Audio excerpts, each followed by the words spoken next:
इंदौर में हर पर्व धूमधाम से मनाया जाता है। शीतला सप्तमी के मौके पर भी इंदौर में ऐसी ही त्योहारी रौनक दिखाई दी। शहर का क्लॉक मार्केट क्षेत्र में शीतला माता चौक के ही नाम से जाना जाता है, क्योंकि यहाँ शीतला माता का बेहद प्राचीन मंदिर मौजूद है। इसी तरह शहर के सभी शीतला माता मंदिरों में अल सुबह से ही महिला श्रद्धालुओं की भीड़ लगी रही। शीतला सप्तमी के मौके पर महिला श्रद्धालुओं की भीड़ उमड़ी और सभी ने परिवार की सुख समृद्धि एवं आरोग्यता के लिए विधि विधान के साथ में पूजा की।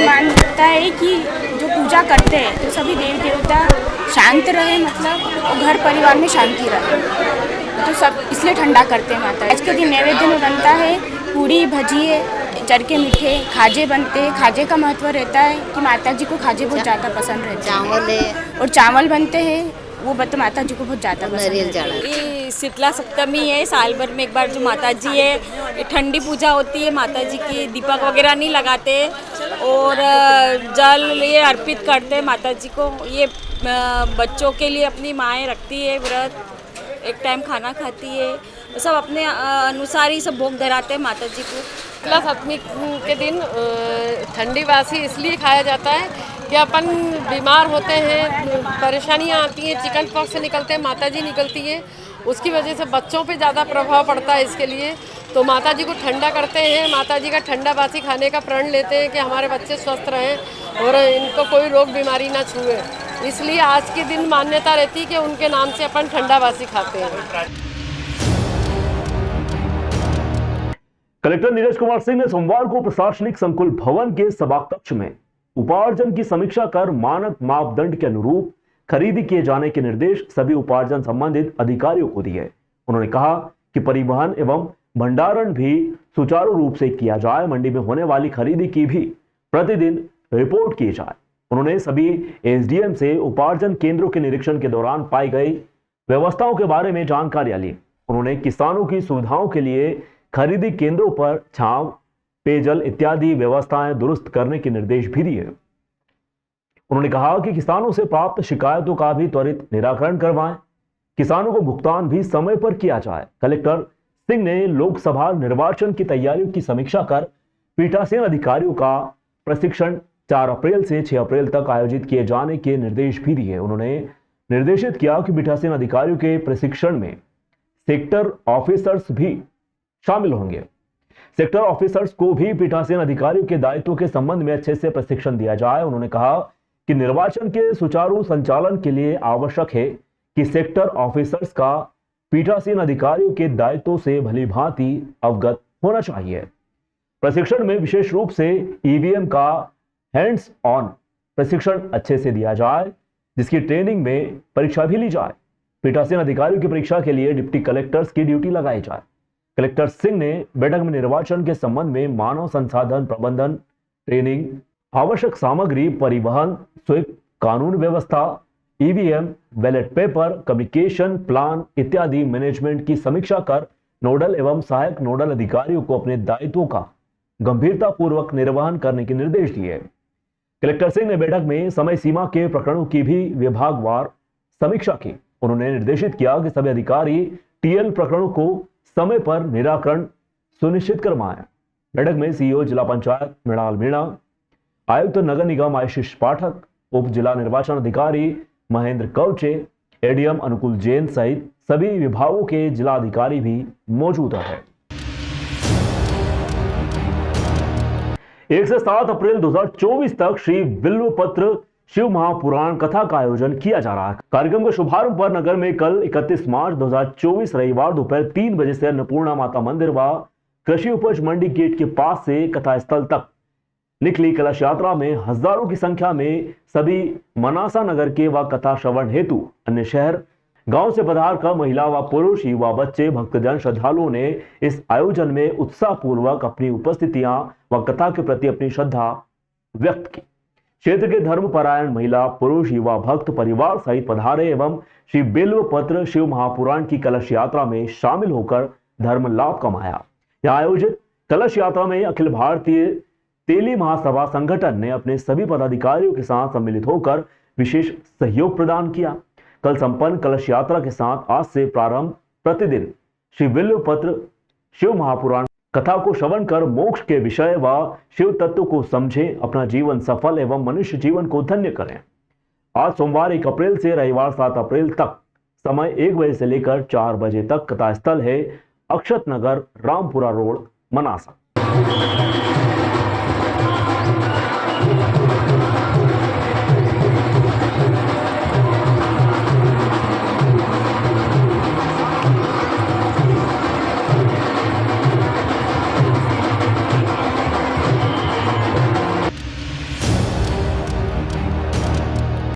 इंदौर नगर पालिका निगम को राजस्व वसूली के मोर्चे पर राहत मिलने लगी है। लगातार जारी प्रयासों के बीच निगम को बड़े बकायादारों से राशि हासिल होने लगी है। निगम ने पहले सहारा सिटी होम्स से वसूली के लिए संपत्ति की नीलामी की तैयारी कर ली थी। इसके बाद सहारा ने निगम को 15 करोड़ की राशि का चेक सौंप दिया, जिससे नीलामी प्रक्रिया रोक दी गई। अब निगम को बीएसएफ से भी करीब 10 करोड़ की राशि प्राप्त करना है। दरअसल निगम को बीएसएफ से करीब 27 करोड़ की राशि वसूलना है, जिसको लेकर निगम के अधिकारी लगातार बीएसएफ से संपर्क बनाए हुए थे। लगातार जारी पत्राचार व संवाद के बाद बीएसएफ ने निगम को 10 करोड़ से अधिक की राशि सौंप दी, जिससे निगम को राहत मिल गई। बीएसएफ को भी हमने करीबन 27 करोड़ रुपए की डिमांड रेज करी थी और उनसे फिर रेगुलर फॉलोअप कर रहे थे अपने, और कल उन्होंने 10.5 करोड़ रुपए की राशि जो है निगम में जमा करी है। पर्वों का हमारे जीवन में काफी अधिक महत्व है। होली दहन से शुरू होकर शीतला सप्तमी तक हर घर परिवार की खुशहाली के लिए मनाया जाता है। माता रानी को एक दिन पूर्व जाकर जल चढ़ाया जाता है। ठंडा भोजन बनाकर शीतला सप्तमी को माता रानी का विधि विधान से पूजन पाठ कर ठंडा भोजन प्रसाद लिया जाता है। महिलाओं का पर्व है। होलिका दहन से लेकर शीतला सप्तमी तक महिलाएं परिवार की खुशहाली एवं समृद्धि के लिए हर्षोल्लास के साथ धूमधाम से समस्त त्योहार मनाती हैं। इस अवसर पर जूनी मनावर स्थित कुशवाहा समाज राधा कृष्ण मंदिर के साथ शीतला माता मंदिर स्थापित है। इसमें नगर की समस्त महिलाओं द्वारा शीतला माता का पूजन अर्चन विधि विधान के साथ में किया गया। वहीं मंदिर के रखरखाव प्रभारी चंदन कुशवाहा व कौशिक पंडित द्वारा सर्वप्रथम युग्म से पूजन अर्चन कर शीतला सप्तमी पूजन की शुरुआत की गई। शीतला माता मंदिर के परिसर व बाहर महिलाओं की पूजन हेतु लंबी लंबी कतारें भी देखी गई।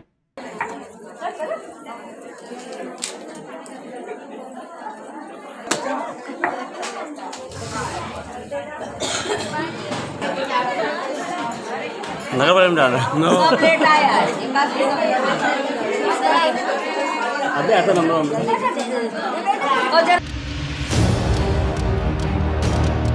इंदौर नगर निगम के आयुक्त शिवम वर्मा पदभार ग्रहण करने के बाद से दौरे करने में लगे हैं। इस पिछले दिनों निगम आयुक्त शिवम वर्मा ने निगम द्वारा संचालित गौशाला का निरीक्षण किया था। इसके बाद यहां की व्यवस्थाओं को बेहतर से बेहतर बनाने की योजना तैयार की गई थी। इसके बाद सोमवार की सुबह एक बार फिर निगम आयुक्त शिवम वर्मा गौशाला पहुंचे और यहां की सुविधाओं को लेकर कई निर्देश भी जारी कर दिए। दरअसल नगर निगम की योजना है कि गौशाला को वित्तीय मामलों में आत्मनिर्भर बनाया जाए, ताकि इससे रेवेन्यू भी जनरेट किया जा सके, गौशाला को बेहतर से बेहतर बनाया जा सके। इसके लिए साधु संतों का भी सहयोग लिया जा रहा है।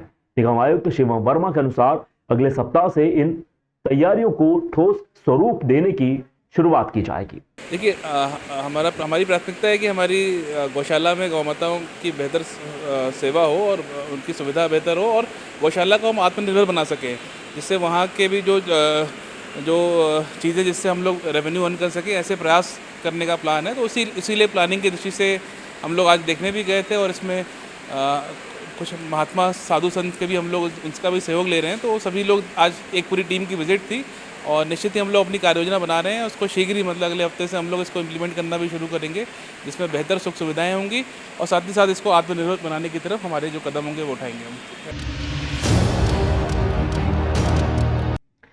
संस्कृत भारती के बैनर तले जनपद संस्कृत सम्मेलन संपन्न। हाल ही में आयोजित संस्कृत भारती के बैनर तले जनपद संस्कृत सम्मेलन में पहली बार मनावल के शिक्षक राजा पाठक द्वारा संस्कृत में गीत प्रस्तुत किया गया। क्षेत्र के लिए बड़ा ही गौरव का विषय है। इस प्रकार के साहित्य व भाषाई कार्यक्रमों का आयोजन क्षेत्र में होना हमारी वैचारिक व संस्कृति उन्नति का परिचालक है। शिक्षक राजा पाठक पूर्व में भी कई मंचों से कविता पाठ व संगीतमय गीतों का प्रदर्शन कर चुके हैं, किंतु यह प्रथम अवसर था जब उन्होंने किसी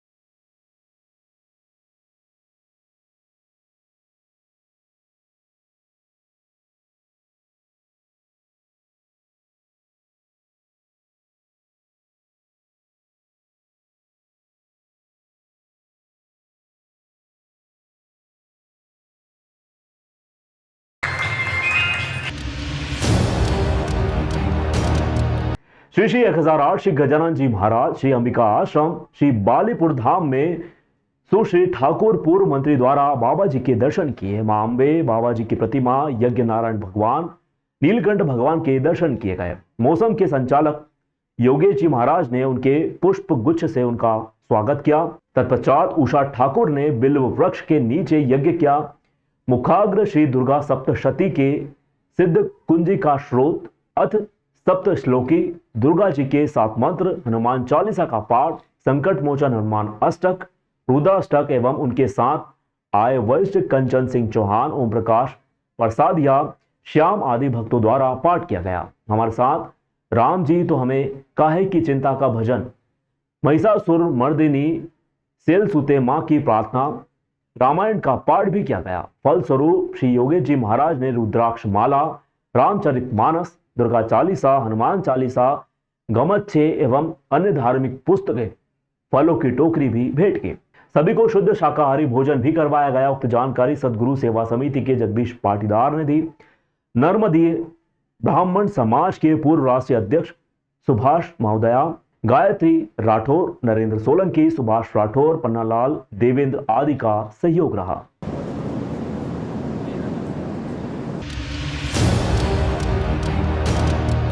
बस स्टैंड पर भीड़भाड़ वाली जगह पर एक जबरदस्त दुर्घटना घटित हो गई। हादसे में 2 लोगों की घटनास्थल पर ही मौत हो गई, जबकि 2 लोग घायल हुए। हादसा सोमवार की सुबह हुआ। सीमेंट की बोरियों से भरे टैंकर के ब्रेक फेल हो जाने से वह घाटी के ढलान पर टक्कर मारते हुए आगे बढ़ गया। टैंकर ने रास्ते में सड़क किनारे लगे ट्रांसफार्मर को भी नहीं छोड़ा। बिजली के तार गिरने से खतरनाक जनहानि हुई है। 2 लोगों की मौत हो चुकी है। यहाँ पर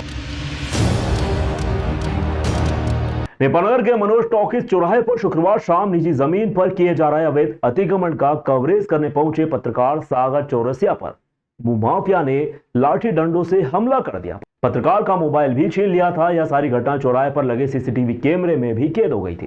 थाना प्रभारी ज्ञानू जायसवाल ने पत्रकार के साथ हुई घटना को वरिष्ठ अधिकारियों के संज्ञान में लाकर पुलिस अधीक्षक के मार्गदर्शन में कार्रवाई करते हुए घायल पत्रकार का मेडिकल करवाया और दोनों आरोपियों के विरुद्ध विभिन्न धाराओं में प्रकरण पंजीबद्ध कर आरोपियों की तलाश शुरू कर दी है। शनिवार को दोनों आरोपियों को गिरफ्तार भी कर लिया गया।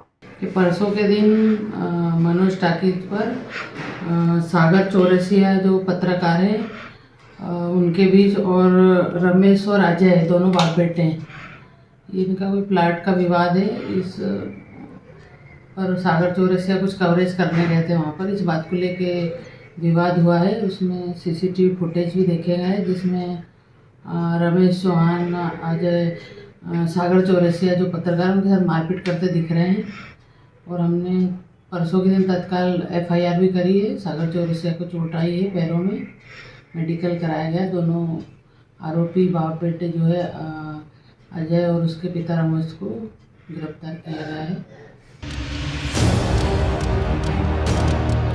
जिला विधिक सेवा प्राधिकरण द्वारा नगर पत्रकार संघ के साथ होली मिलन का आयोजन विधिक सेवा के एडीआर सेंटर में किया गया। इस अवसर पर जिला न्यायाधीश एवं जिला विधिक सेवा प्राधिकरण के सचिव नरेंद्र पटेल का स्वागत शॉल शिफल से नगर पत्रकार संघ अध्यक्ष चैतन्य पटवारी, कार्यकारी अध्यक्ष नवीन कुमार, सचिव दीपक तोमर, वरिष्ठ उपाध्यक्ष श्याम मेवाड़े, वरिष्ठ पत्रकार हरचरण सिंह मुच्छाल, जोजू मोयाडन, कमलेश चौहान, दुर्गेश कुमार, राजदीप, नितिन जोशी, विनोद भार्गव, जितेंद्र वसूरे, दिलीप दसोंधी, महेंद्र वर्मा, जितेंद्र तंवर, अश्विन पिपलदे ने किया। इस अवसर पर अपने प्रेरक उद्बोधन में जिला न्यायाधीश नरेंद्र पटेल ने प्रेस के सहयोग के लिए पत्रकारों का धन्यवाद ज्ञापित करते हुए कहा, विधिक सेवा की योजनाओं का प्रचार प्रसार मीडिया के माध्यम से हुआ, इसका लाभ आम जनता तक पहुंचा भी है। जिला न्यायाधीश पटेल ने राष्ट्रीय विधिक सेवा प्राधिकरण द्वारा चलाई जा रही विभिन्न योजनाओं की जानकारी देते हुए बताया कि निःशुल्क विधिक सेवा हमारी सबसे बढ़िया योजना है। इसके माध्यम से आप किसी गरीब जरूरतमंद व्यक्ति को न्याय दिलाने में सहयोग कर सकते हैं। Legal and defence council system के द्वारा विधिक सेवा योग्य अधिवक्ताओं की नियुक्ति कर चुकी है, जो निःशुल्क पैरवी करते हैं। मंडलेश्वर में डिप्टी लीगल डिफेंस काउंसिल की ओर से रुपेश शर्मा, सहायक निशा कौशल अधिवक्ता हैं। मध्य प्रदेश अपराध पीड़ित प्रतिकर योजना के माध्यम से हत्या, एसिड अटैक, बलात्कार के मामलों में पीड़ित के वारिसों को सरकार की ओर से सहयोग राशि प्रदान भी की जाती है। यह राशि एक समिति द्वारा तय की जाती है, जिसे प्रधान जिला न्यायाधीश, जिला कलेक्टर, जिला पुलिस अधीक्षक एवं विधिक सेवा प्राधिकरण के सचिव शामिल होते हैं। लोक उपयोगी सेवाओं की लोक अदालत के माध्यम से सेवाओं में कमी के मामले सामने आते हैं। किसी कॉलोनी, पंचायत या स्थानीय निकाय द्वारा मूलभूत सुविधाएं जिसमें सड़क, बिजली, पानी की आपूर्ति नहीं करना इसमें शामिल है। इसके विरुद्ध भी आप विधिक सेवा के माध्यम से आवेदन कर सकते हैं। नगर पत्रकार संघ अध्यक्ष चैतन्य पटवारी ने कहा कि जिला विधिक सेवा प्राधिकरण की योजनाओं को जन जन तक पहुंचाने के लिए पत्रकार प्रयासरत हैं। हमने मीडिया कवरेज के माध्यम से हर खबर को प्राथमिकता दी है। हमारे प्रयास यह होगा कि विधिक सेवा का लाभ जन जन तक पहुंचे, गरीब आदमी को भी न्याय मिल सके। हम अधिक से अधिक शिविर लगाने का प्रयास करते हैं, अधिक से अधिक जागरूकता कार्यक्रम और अधिक से अधिक हमने ट्रेनिंग सेशन करने का प्रयास किया। अन्य विभागों की भी हमने ट्रेनिंग से करी ताकि लोगों को जानकारियां मिल सके इस विभाग के बारे में। जैसे हमारे एक महत्वपूर्ण योजना है निःशुल्क विधिक सहायता। मैं केवल शॉर्ट में बताऊंगा, वैसे हमारे जो पत्रकार बंधु अधिकांश उसके बाद कि ऐसे व्यक्ति जो अपनी तरफ से किसी भी प्रकरण में पैरवी करने में अधिवक्ता को प्राइवेट रूप से नियुक्त करने में सक्षम नहीं है। नगर में दूसरी बार रंगपंचमी पर स्थायी गेर का आयोजन बस स्टैंड पर नगर परिषद द्वारा किया गया। सुबह 11 बजे से 2 बजे तक आयोजित पंडित मंडन मिश्र रंगोत्सव के तहत बस स्टैंड पर 3 घंटे में लोगों ने जमकर मस्ती की। 7 रंगों के गुलाल व गुलाब की पंखुड़ियों का जो खुमार युवाओं को चढ़ा वह अगले दिन तक नहीं उतरा। नगर परिषद ने गत वर्ष से बस स्टैंड पर स्थायी गेर का आयोजन शुरू किया था। इसके दूसरे वर्ष 2 गुने उत्साह के साथ रंगों का पर्व मनाया गया। सारा नगर 3 घंटों के लिए बस स्टैंड पर आकर सिमट गया, जहां नगर परिषद के मंच पर इंदौर से आए लोक कलाकारों ने राधा कृष्ण व गोपियों की होली को नगर में साकार किया। मंच पर राधा कृष्ण की होली का जवाब जनता ने भी उसी उत्साह के साथ दिया। इन कलाकारों ने 2 घंटे तक जनता को गोकुल वृंदावन की सैर करवाई। नगर परिषद अध्यक्ष विश्वदीप मोयदे ने नगर के सभी नागरिकों को रंग गुलाल लगाकर होली रंगपंचमी की शुभकामनाएं प्रेषित की। रंगोत्सव में शामिल रत्नदीप मोयदे, जगदीश केवट, दिनेश प्रजापत, यशवंत तंवर, गौरव अग्रवाल, ऋतिक अग्रवाल, कार्तिक डोंगरे, प्रवर जैन, माधव सिंह सोलंकी, सौरभ शुक्ला ने रंगोत्सव की बधाई दी और लोगों को गुलाल लगाया।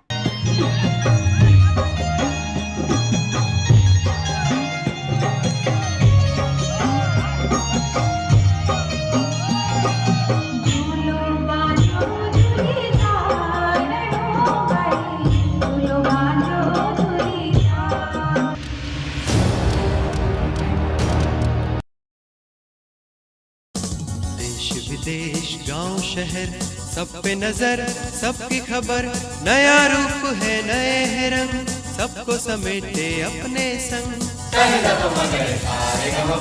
आपका अपना शहर का सपना दैनिक अवंतिका, दैनिक अवंतिका, दैनिक अवंतिका। खेल, राजनीति, फिल्मी बातें, सब कुछ ही हम इसमें पाते। घर, होटल, ऑफिस या दफ्तर, क्लर्क, प्यून या हो फिर अफसर, सबका चहेता, सबका प्यारा दैनिक अवंतिका, दैनिक अवंतिका, दैनिक अवंतिका।